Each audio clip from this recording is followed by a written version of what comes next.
आपण लोकशाही आणि कायद्याचा मान्य न्यायदेवतेचा न्यायालयाचा नियम सुरू कधी नाही काम केलं. आम्ही आज पण करत नाहीये. माननीय न्यायदेवतेने आम्हाला न्याय आतापर्यंत दिलाय. आम्हाला गरीब लोकांना आशा आहे. न्यायदेवता गरीब लोकांचा आधार बनून गोरगरिबांच्या मागण्यासाठी आंदोलनासाठी आमच्या बाजूला नक्की न्याय करत.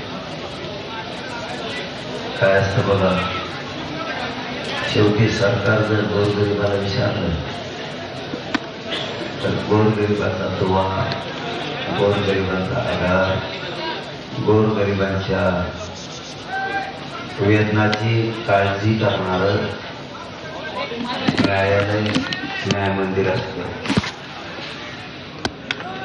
त्यामुळं न्यायदेवता आमचाही न्याय करणार. न्याय 100% मिळणार. न्यायदेवता आमच्या वेदना जाणून घेईल आणि आम्ही कुठेही लोकशाहीचं कायद्याचं नियमाचं उल्लंघन केलेलं नाही. आम्ही शांततेत आमरण उपोषणाला बसलो. याच्यातलं तुम्हाला सत्य सांगायचं असलं तर रात्री न्यायालयाच्या एका विषयावरून आम्ही रात्री सांगितलं, रोडवरच्या सगळ्या गाड्या काढा, मैदानाला लावा. तर एका 4 ते 5 घंट्यात रस्त्यावर आमची एक सुद्धा आमच्या पोरांनी गाडी ठेवली नाही. आता मुंबईत कुठेही ट्रॅफिक नाही. न्यायदेवतेच्या रात्रीच्या एका शब्दावरती आम्ही सगळी मुंबई तिथं कुठेही ट्रॅफिक नाहीये अशा गाड्या जिकडे तिकडे नेऊन लावल्या. त्याच्यापेक्षा काय पालन करायला पाहिजे? दुसरे लोक पालन पण नाही करत. आम्ही न्यायदेवतेचं पालन करतो, कायद्याचं पालन करतो. पुढेही आम्ही न्यायदेवता सांगेल तसं पालन करत राहू. 100% तसं करत राहू. नियमाचं पालन करून आंदोलन आमचं शांततेत सुरू राहणार.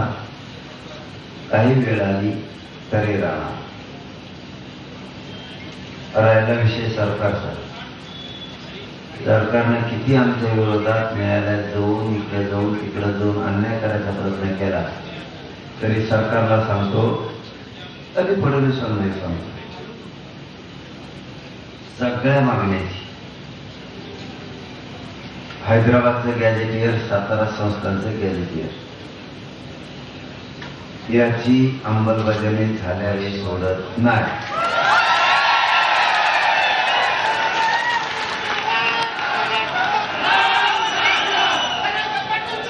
मराठा आणि कुणबी हा एकच. या ज्याशिवाय मुंबई सोडत नाही. सगळ्या स्वराज्याच्या अधिसूचनेची अंमलबजावणी ती पण होणं गरजेचं. त्याला काय अडचण येत ते आम्हाला सांगा. सगळे स्वराज्याच्या अधिसूचनेला अंमलबजावणीला काय अडचण येत ते सांगा. मराठा आणि कुणबी एक याला पण काय अडचण येत ते आम्हाला सांगा. सरसकट राज्यातल्या केसेस मागे घेऊन आमच्यावर हल्ला करणाऱ्या पोलिसांना बडतर्फ करून त्यांच्या 120 307 सारखे गुन्हे दाखल होणं आवश्यक. बलिदान गेलेल्या कुटुंबाला तातडीनं तात्काळ लगेच आर्थिक मदत आणि शैक्षणिक पात्रतेनुसार शासकीय नोकरी देणं आवश्यक द्यावी. आतापर्यंत 58 लाख नोंदी सापडल्यात.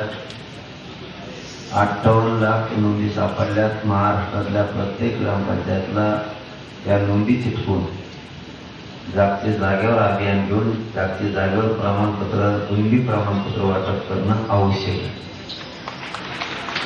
ज्यांचे कुणबी प्रमाणपत्र निघाले त्यांच्या व्हॅलिडिटीला तातडीनं लगेच देणं गरजेचे. त्याशिवाय आम्ही इथून उठत नाही.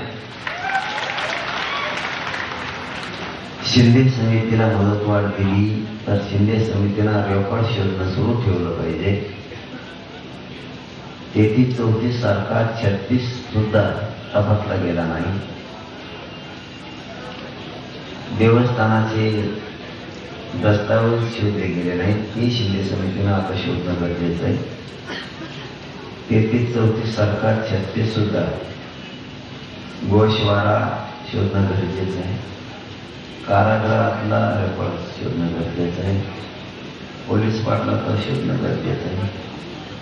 देवस्थानाचा रेकॉर्ड शोधणं गरजेचं आहे. आणि त्याचे कुणबी प्रमाणपत्र लोकांना देणं आवश्यक आहे. हे काम शिंदे समितीने करावं. याचबरोबर शिंदे समितीला एक अधिकृत स्वतंत्र त्याचं कार्यालय असणं आवश्यक आहे. हे नाही, ते दिलं जावं.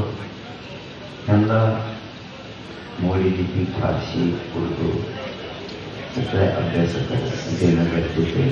ते दिले गेले पाहिजे. तुम्ही किती सरकारनं आम्हाला दिलं, आम्ही देत नसतो. मराठीच्या अवलाद आमची,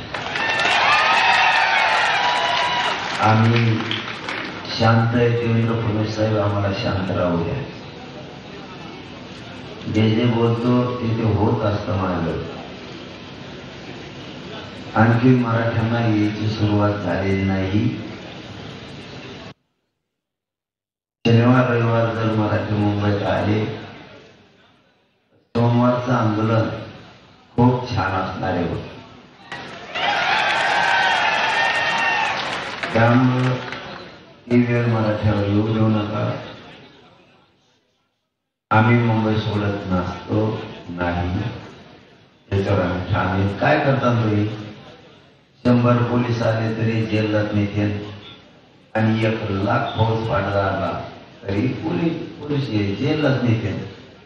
आम्ही जेलमध्ये उपोषण करू, पण सुट्टी नाही.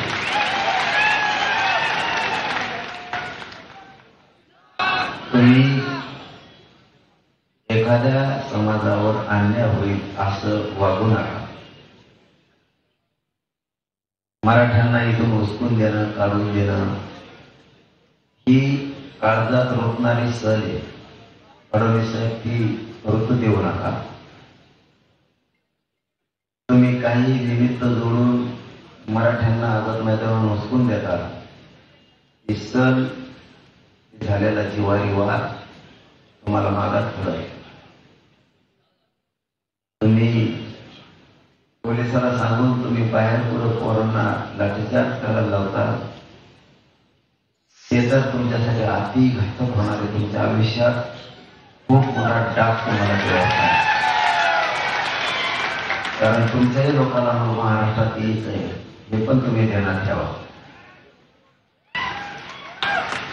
आम्ही मुंबईत आलो म्हणून तुम्ही मारहाण पोलिसाकडून करायला लावली.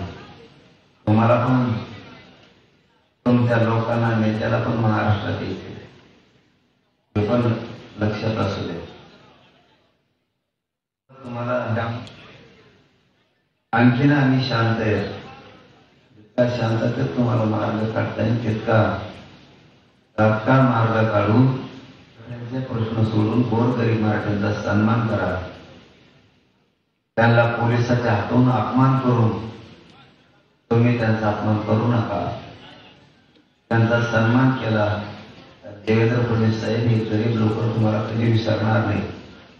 पण जर कधी त्यांचा अपमान केला तर त्यांच्या डोक्यात अपमानाचा बदला घ्यायची चीड तयार होईल. त्यामुळं गोडीत तुम्हाला जे करता येईल ते करा. तुम्हाला वाटत असं तुमच्यापेक्षा आमची संख्या, तुम्ही ज्याच्या जीवावर बोलता त्यांच्यापेक्षा आमची संख्या जवळपास 9.5 पट जास्त आहे. 9.5 पट.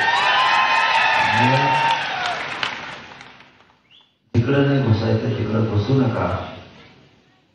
आणि उगाच आझाद मैदानातून हाकवली, मुंबईतून हाकवली, या वर्गाला थांबवा आणि गोरगरिबाला न्याय कसा देता येईल हे काम करा. करायला आता माझा विषय. मी तर मेलं तरी या आदत मैदानातून हटत नाही, काय होईल ते होऊ दे. त्याचे दुष्परिणाम तू जाणं, मग मी मराठी जाणं. त्याच्यानंतर कुठल्याही स्तराला गेला तरी मी कोणत्याही टोकाला जायला तयार आहे, पण मी मागणीचे अंमलबजावणी घेतल्याशिवाय हटायला तयार नाही. मराठी काय असते हे 350 वर्षानंतर पुन्हा एकदा बघायचं असलं त्याला माझा नाविलाज आहे, पण मी मरुस्थलीतून हटत नाही.